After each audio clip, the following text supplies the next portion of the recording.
Секој надпревар ги има своите последни секунди. Тогаш се гледа кој има срце. Таа знае како е да се игра под притисок. Знае како е да се падне и повторно да се стане. Знае како е да се води тим. Поранешна професионална ракометарка, мајка, дефектолог, денес игра на најважниот терен. Теренот на нашиот град. Зашто политиката не е борба за функција, тоа е борба за децата, за семејствата, за достоинството. И овој надпревар, што туку започнува. Скандинавци ги научиле гаврани да ги наградив кад ги соберев опушци. Меѓутим, тоа е све дел од њину цивилизацију, одраз на њину цивилизацију, одраз на систем, одраз на ред и одраз на дисциплину. Ми у Куманово смо малце понапред од њима, можда еден корак понапред од њима, со тој што ми овдека ги кршимо дрвца без медаљу, ама со традиција. Сакамо да имамо паркови без ред.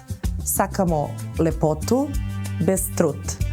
Сакамо да живееме у европски градови, меѓутим да имамо балкански манири.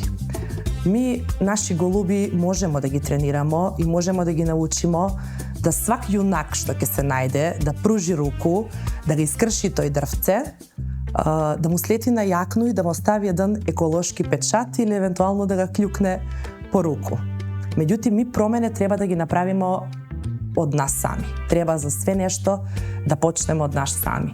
Зашто град не га прави в зграде, него град га прави в навике. Еколошка револуција почнува с наши главе, с наши навике, с културу и одговорност. Да не чекамо птице да ни ga направи ред, зашто имамо доволно године, возрастни смо и искусни да с тој ред почнемо сами од себе. Да ga почнемо ми, како ми, ред од наши домови, од нас сами. Зашто без ред нема култура, без културу нема одговорност, а без одговорност можемо да засадимо било што, поново ќе го скршимо. Па краста кад гори, прво на што помислуе како тело прави генералку. Уствари, не баш генералку, него некакав вид на рестарт, али тој рестарт малку подраматичен рестарт и понакуде жално. Болест доваѓа без да праша, а и краста гори без да сака. И увек мисла ми иде на недужни људи кои га дишев тој ваздух, кои дишев тој све што не треба да дишев, кои су болни, разболуев се и ќе се разболуев доколку не преземемо нешто и не сменимо нешто. Зашто ваздух е наше право, а не е политика. Не може здравје да не биде колатерална штета, а профит да ни биде поважан од плуќа. Затој ми како нови генерација и млади генерација треба да се грижимо за сопствено здравје и за сопствена безбедност. Колку поголема совест, помалку огањ, толку и ќе дишемо полако. Живееме у време на високи стандарди, а још на поголеми очекивања. Сви треба да сме брзи, доступни и на све тој још и да сме насмејани.